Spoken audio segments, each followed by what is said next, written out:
Welcome. In the video before this, we talked about parabolas. Y squared equals 4px, which would be a horizontal parabola, either opening to the left or the right, versus x squared equals 4py, which would be a vertical parabola, either opening up or opening down.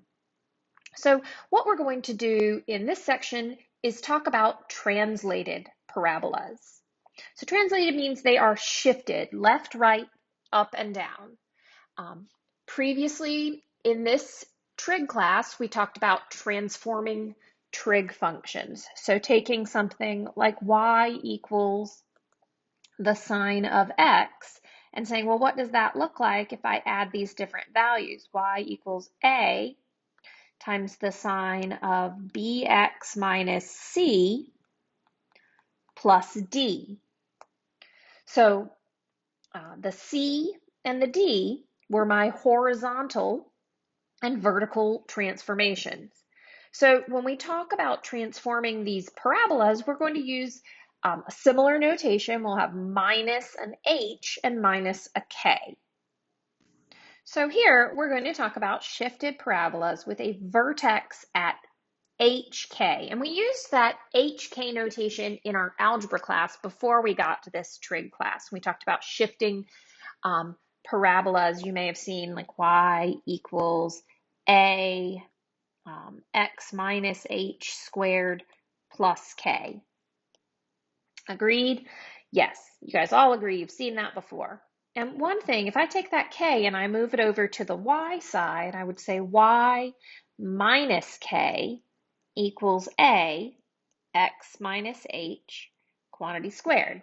So we're going to have something that looks very similar to this. And when we think about our transformations, we want to keep in mind that both this h and k have a minus in them in our standard form, which means we're going to be shifting the opposite direction of the way it looks like we might be shifting. So let's talk about our new patterning here for a vertical parabola with a vertex at HK. So my vertex, instead of being at the origin in the video before this, our vertex is now at HK, some ordered pair. What does that mean for the directrix and the focus? Well, let's think about sketching a picture. We have a vertical parabola that's opening up, and that vertex is not at the origin. It's at some point here, HK. Well, if it's opening up, that means the focus is going to be some units above that point. The focus is going to be inside the parabola. Remember, the parabola always hugs around the focus. How many units up from the vertex will that focus be? And remember, we talked about that being our P units above or below. So the ordered pair for that focus, the x value stays the same, and we'll be adding p to the y value. So I have h comma k plus p. And then my directrix, which is below, is going to be a horizontal line, y equals.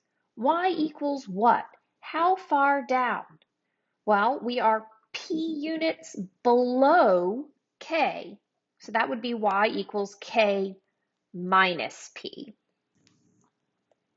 So when we have these problems and we think about graphing them, again, I just like to remember a lot about my orientation and where I know those points or this directrix are going to show up in relation to my parabola. So drawing a picture is going to be a big help here. We have a vertical axis of symmetry, and that vertical axis of symmetry is always going to be passing through that h value. It's a vertical line, x equals h. All right, now let's think about how to put this hk into my standard form. So we already know, this is what we know, a vertical parabola is generally defined as x squared equals 4py. When I put the h and k in there, I'm actually going to write this as x minus h quantity squared equals 4 times p y minus k. So this is the standard form we generally are always going to be using for shifted parabolas. It's just if my vertex was at 0, 0, this h and k would go away and it would be a little bit simpler. But really, we want to focus on this patterning.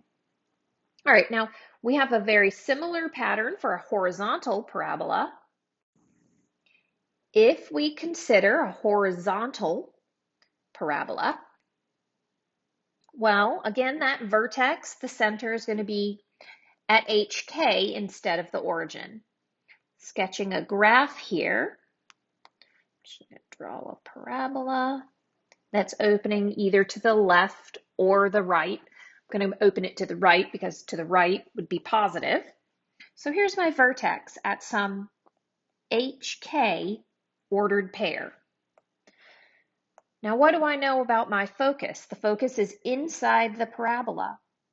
And the distance between that vertex and the focus is going to be p units.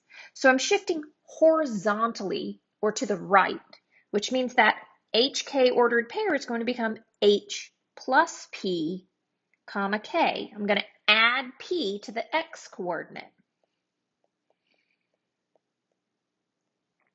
Same thing for my directrix. The directrix is going to be a vertical line, also P units away. So that distance in there is P. And in this case, a vertical line would be written as the equation x equals. Well, what does my x equal? It equals this x value, take away P to get over here to that directrix. So x equals H minus P.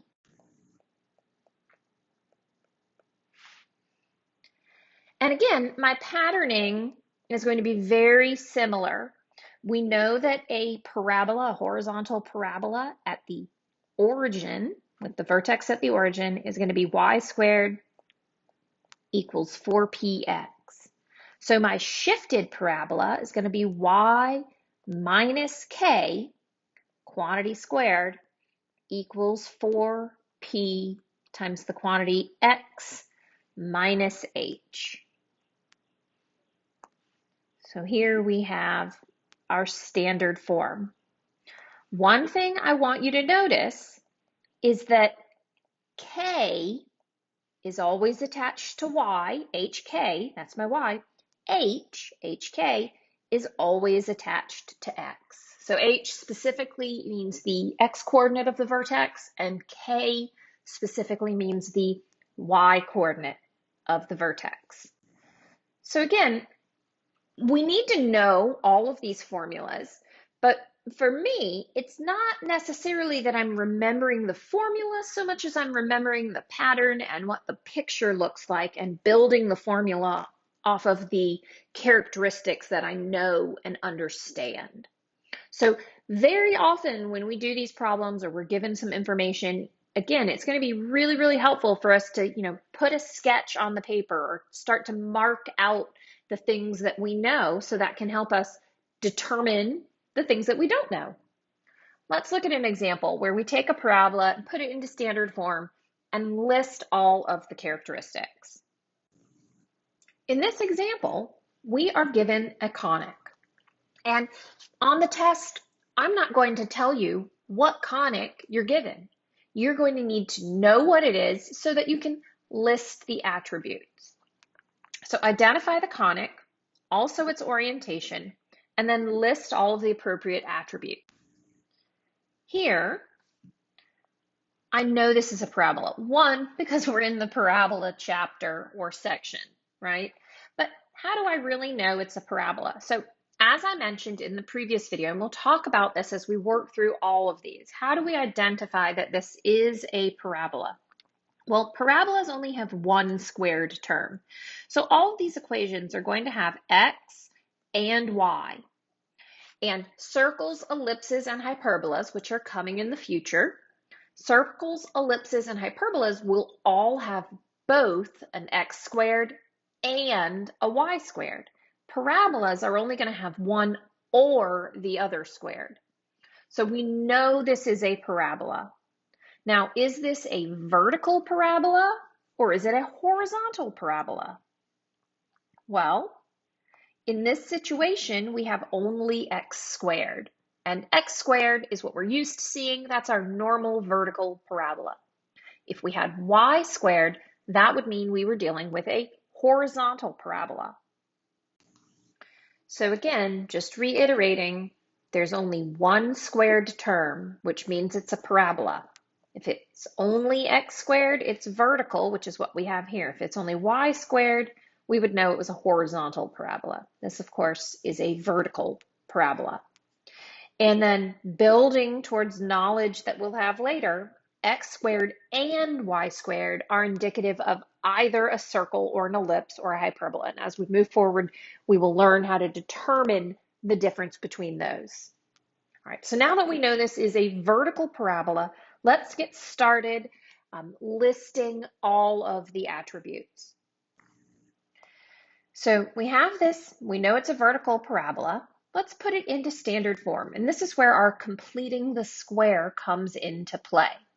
So because it's a vertical parabola, we want it to be in the standard form, which is x minus h, quantity squared, equals 4p times the quantity y minus k. I need to complete the square for my x terms, so everything else is going to go to the other side of the equation. So x squared plus 6 squared, I'm sorry, 6x plus some magic number value equals negative 5 minus 4y. And again, since I'm adding a value on the left, I'm also going to want to make sure I add that value on the right. So we are looking for the magic number that goes here or here. Most of you can probably look at this and see, well, if I put 9 there, then I'll be able to factor this into x plus 3, x plus 3. But I'm going to talk about all of the details first. Main thing, we always want to make sure that that leading coefficient is positive 1. If it's not positive 1, you're going to run into a problem. In this case, there's no GCF to factor out. So in order to determine that magic number, we take b equals 6. And what we're going to do with that b equals 6 is we're going to divide it by 2 and then square it. So we have 6 divided by 2 squared, which is 3 squared or 9. I'm going to add 9 to the left and then 9 to the right. On the left, that factors, and we have x plus 3 quantity squared. One thing to notice is that the value before we squared it, that 3, that's always what's going to be in your binomial that is squared. And then on the left, we have negative 4y, negative 5 plus 9 gives me a plus 4. So again, we're going to run into some situation where we need to factor a GCF. I need the right side of this equation to look like the right side of my standard form. And in my standard form, y has a coefficient of 1. So whatever that coefficient is, that's what we're going to factor out. So I have x plus 3 squared on the left. I'm going to factor out negative 4 on the right. And that leaves me with y minus 1. Factoring a negative out of this, that would give me negative 1 there. You can always check by putting your multiplication back through. Now, we basically have this in standard form. Again, though, my standard form needs to be 4p, and I just have a negative 4 in front. So we want to keep in mind that this negative 4 needs to be equal to 4p. Solving that equation, dividing by 4 on both sides, I've got negative 1 equals p. So my final step for putting this vertical parabola in standard form, it's going to be 4 times negative 1 times the quantity 1 minus y on the right side. Here is my perfect simplified standard form. Once we have it in standard form, it's pretty easy for us to list our attributes. My vertex is going to come from h and k. Remember, my standard form has minuses in it. So here I've got h equals -3 and k equals +1. My vertex is -3, comma, +1, h, comma, k. Then I know my p-value. P equals -1. So this is a vertical parabola with a vertex at -3, +1, and we know our p-value. What does this p-value tell us? Does the parabola open up or does it open down? Since p is negative, we'll say it opens down. So before I start listing my attributes, I think it's helpful to kind of sketch what we're looking at. We have a vertex at -3, up 1, right here. And because my p is negative, again, I know my parabola is opening down.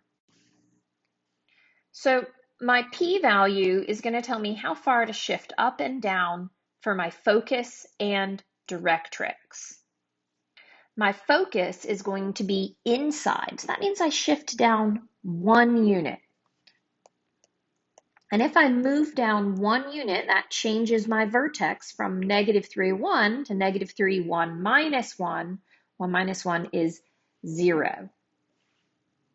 Same thing for my directrix. I know my directrix is going to be a horizontal line, which is 1 unit above that vertex. So my directrix horizontal line equation is going to be y equals. What is that y value? Well, we were at 1 and we moved up 1, so that's going to be at y equals 2. So there is all of the information. You need to be able to state that focus, directrix, and vertex, and then you also need to be able to create a decent graph. Again, when you graph these parabolas in my math lab, it's looking for another point anywhere on the graph. And again, you have to get a little creative to kind of figure out what that second point might be. The vertex is always going to be easy for you to plot. So going back to that given standard form, we could just plug and chug or try to guess and figure out a value. Now, whatever number I plug in here, if I was solving for y, I'd want to be able to divide it by 4. So I want to think about a perfect square number that's going to be divisible by 4. Maybe that's 16. 16 is divisible by 4. So in order for this to be 16, the value inside here needs to be 4. So what happens if I let x equal 1? Right, so if I let x equal 1, that gives me 1 plus 3 squared equals -4 y minus 1. 4 squared, that's 16 equals -4 y minus 1. Divide by 4, -4 equals y minus 1. Add the 1. -3 equals a y value. So again, just getting a little bit creative to determine, a second point that you need to plot. It doesn't need to be the y-intercept or x-intercept or anything specific. You're just going to plot the vertex, and then you need to come up with a way to determine another point somewhere on that graph. So that's how we deal with parabolas. As always, email me with any comments, questions, concerns. I am here to help.